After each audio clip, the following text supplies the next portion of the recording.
दोस्तों, अगर आप मेरे चैनल पर आए हैं तो कृपया चैनल को सब्सक्राइब करने के साथ साथ बेल आइकन पर क्लिक करके ऑल पर क्लिक कर देना जी। हेलो दोस्तों, हमारे चैनल में आप सभी का स्वागत है। आज हम गीता अध्याय 6 के बारे में सुनेंगे। तो आइए दोस्तों सुनते हैं। श्री भगवान बोले, जो पुरुष कर्मफल का आश्रय न लेकर करने योग्य कर्म करता है वह सन्यासी तथा योगी है, और केवल अग्नि का त्याग करने वाला सन्यासी नहीं है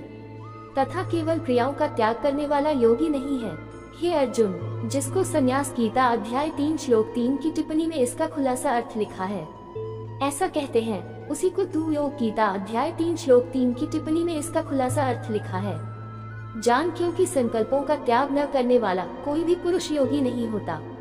योग में आरूढ़ होने की इच्छा वाले मननशील पुरुष के लिए योग की प्राप्ति में निष्काम भाव से कर्म करना ही हेतु कहा जाता है, और योगारूढ़ हो जाने पर उस योगारूढ़ पुरुष का जो सर्व संकल्पों का अभाव है वही कल्याण में हेतु कहा जाता है।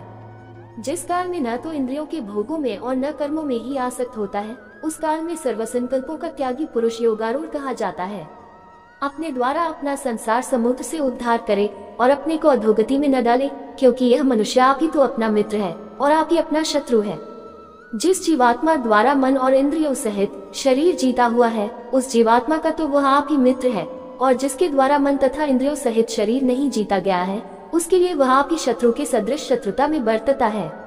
सर्दी गर्मी और सुख दुख आदि में तथा मान और अपमान में जिसके अंतःकरण की वृत्तियां भली भांति शांत है, ऐसे स्वाधीन आत्मा वाले पुरुष के ज्ञान में सच्चिदानंद घन परमात्मा सम्यक प्रकार से स्थित है, अर्थात उसके ज्ञान में परमात्मा के सिवा अन्य कुछ है ही नहीं।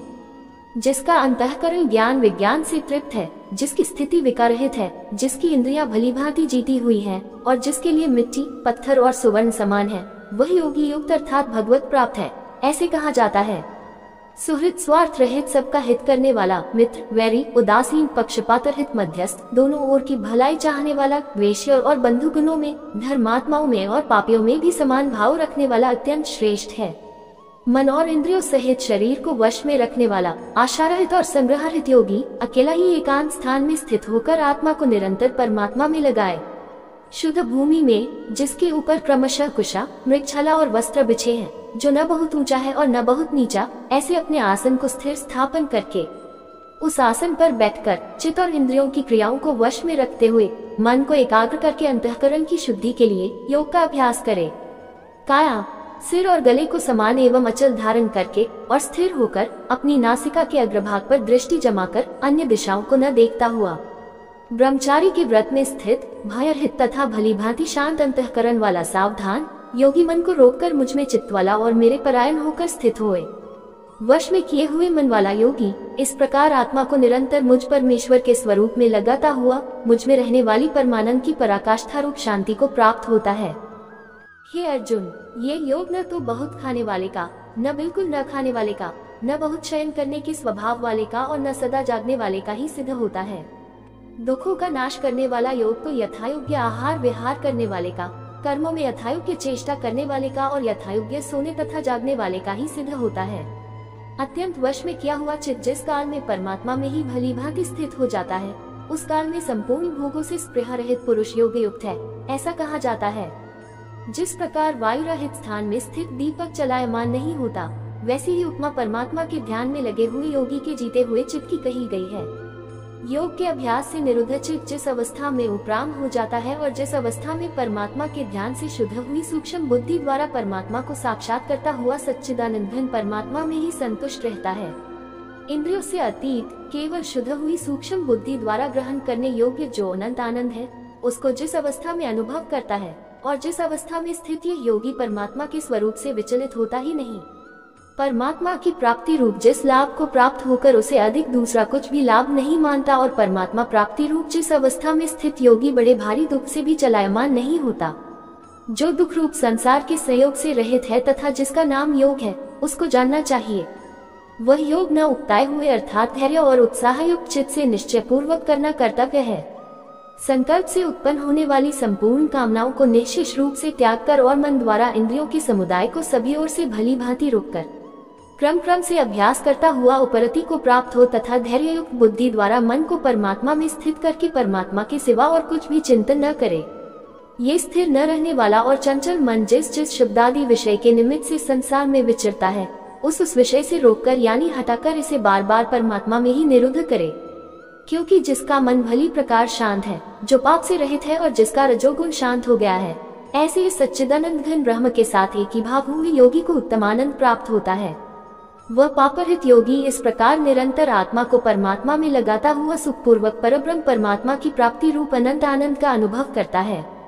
सर्वव्यापी अनंत चेतन में एक ही भाव से स्थिति रूप योग से युक्त आत्मा वाला तथा सब में संभाव से देखने वाला योगी आत्मा को संपूर्ण भूतों में स्थित और संपूर्ण भूतों को आत्मा में कल्पित देखता है। जो पुरुष संपूर्ण भूतों में सबके आत्मरूप मुझ वासुदेव को ही व्यापक देखता है और संपूर्ण भूतों को मुझ वासुदेव के अंतर्गत गीता अध्याय 9 श्लोक 6 में देखना चाहिए, देखता है, उसके लिए मैं अदृश्य नहीं होता और वह मेरे लिए अदृश्य नहीं होता। जो पुरुष एक ही भाव में स्थित होकर संपूर्ण भूतों में आत्मरूप से स्थित मुझ सच्चिदानंद घन वासुदेव को भजता है, वही योगी सब प्रकार से बरतता हुआ भी मुझ में ही बरतता है। हे अर्जुन, जो योगी अपनी भांति जैसे मनुष्य अपने मस्तक, हाथ, पैर और गुदादि के साथ ब्राह्मण, क्षत्रिय, शूद्र और मलेच्छादिकों का सा बर्ताव करता हुआ भी उनमें आत्मभाव अर्थात अपनापन समान होने से सुख और दुख को समान ही देखता है, वैसे ही सब भूतों में देखना अपनी भांति सम देखना है। संपूर्ण भूतों में सम देखता है और सुख अथवा दुख को भी सब में सम देखता है, वही योगी परम श्रेष्ठ माना गया है। अर्जुन बोले, हे मधुसूदन, जो ये योग आपने संभाव से कहा है, मन के चंचल होने से मैं इसकी नित्य स्थिति को नहीं देखता हूँ। क्योंकि हे श्री कृष्ण, यह मन बड़ा चंचल प्रमथन स्वभाव वाला, बड़ा दृढ़ और बलवान है, इसलिए उसको वश में करना मैं वायु को रोकने की भांति अत्यंत दुष्कर मानता हूँ। श्री भगवान बोले, हे महाबाहो, निसंदेह मन चंचल और कठिनता से वश में होने वाला है, परंतु हे कुतिपुत्र अर्जुन, यह अभ्यास गीता अध्याय 12 श्लोक 9 की टिप्पणी में इसका विस्तार देखना चाहिए। और वैराग्य से वश में होता है, जिसका मन वश में किया हुआ नहीं है, ऐसे पुरुष द्वारा योग दुष्प्राप्य है और वश में किए हुए मन वाले प्रयत्नशील पुरुष द्वारा साधन से उसका प्राप्त होना सहज है, यह मेरा मत है। अर्जुन बोले, हे श्री कृष्ण, जो योग में श्रद्धा रखने वाला है किंतु संयमी नहीं है, इस कारण जिसका मन अंतकाल में योग से विचलित हो गया है, ऐसा साधक योग की सिद्धि को अर्थात भगवत साक्षात्कार को न प्राप्त होकर किस गति को प्राप्त होता है। हे महाबाहो, क्या वह भगवत प्राप्ति के मार्ग में मोहित और आश्रय रहित पुरुष छिन्न भिन्न बादल की भांति दोनों ओर से भ्रष्ट होकर नष्ट तो नहीं हो जाता।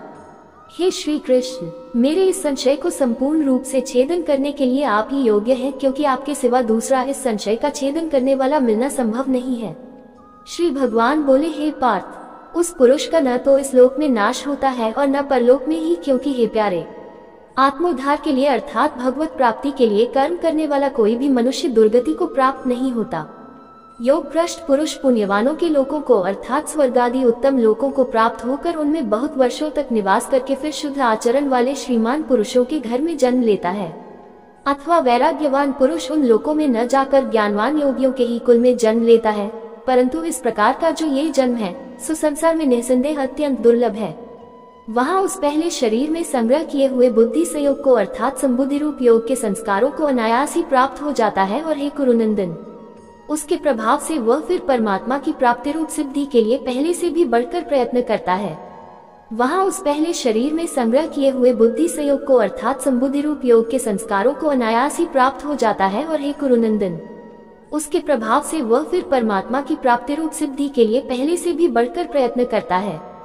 वह शब्द से श्रीमानों के घर में जन्म लेने वाला योग भ्रष्ट पुरुष समझना चाहिए।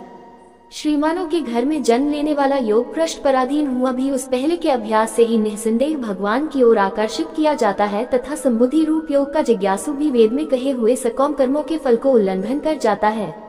परंतु प्रयत्न पूर्वक अभ्यास करने वाला योगी तो पिछले अनेक जन्मों के संस्कार बल से इसी जन्म में संसिद्ध होकर संपूर्ण पापों से रहित हो फिर तत्काल ही परमगति को प्राप्त हो जाता है। योगी तपस्वियों से श्रेष्ठ है, शास्त्र ज्ञानियों से भी श्रेष्ठ माना गया है और सकौम कर्म करने वालों से भी योगी श्रेष्ठ है। इससे हे अर्जुन, तू योगी हो। संपूर्ण योगियों में भी जो श्रद्धावान योगी मुझ में लगे हुए अंतरात्मा से मुझको निरंतर भजता है, वही योगी मुझे परम श्रेष्ठ मान्य है। उम्मीद करते हैं दोस्तों, आपको ये गीता ज्ञान अध्याय 2 सुनने में अच्छा लगा होगा। इसी के साथ विदा लेते हैं दोस्तों। जय श्री कृष्ण जी।